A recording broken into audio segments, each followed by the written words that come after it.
could a man hit a target he could not see? That's a pretty good question. Here's another one. How can you hit a target you do not have? Have you got one?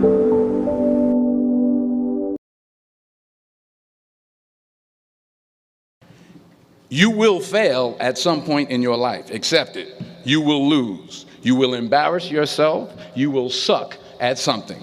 There's no doubt about it. Embrace it, because it's inevitable.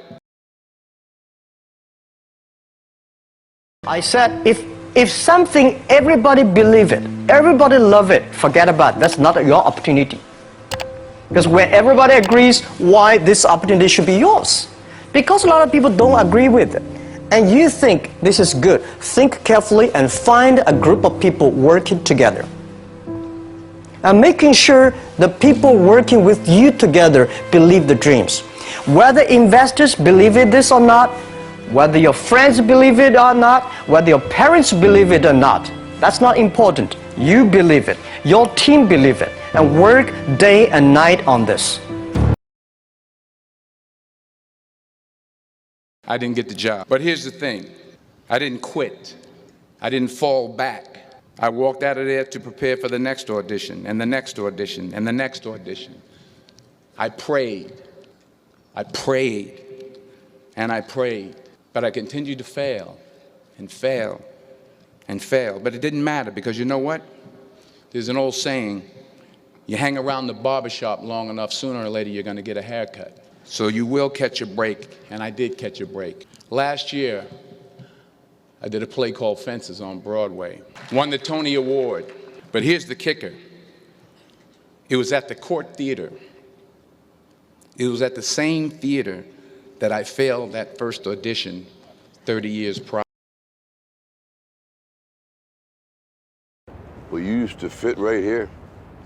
I'd hold you up and say to your mother, this kid's gonna be the best kid in the world. This kid's gonna be somebody better than anybody ever knew. And you grew up good and wonderful. It was great just watching you every day. It was like a privilege. Then the time come for you to be your own man and take on the world, and you did.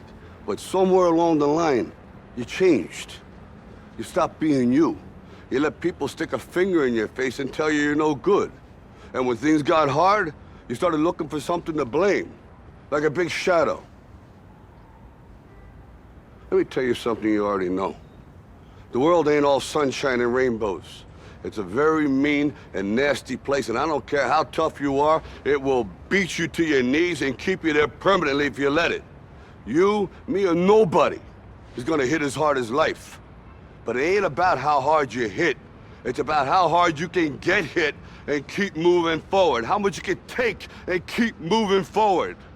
That's how winning is done. Now, if you know what you're worth, now go out and get what you're worth. But you gotta be willing to take the hits and not pointing fingers saying you ain't where you wanna be because of him or her or anybody. Cowards do that, and that ain't you. You're better than that.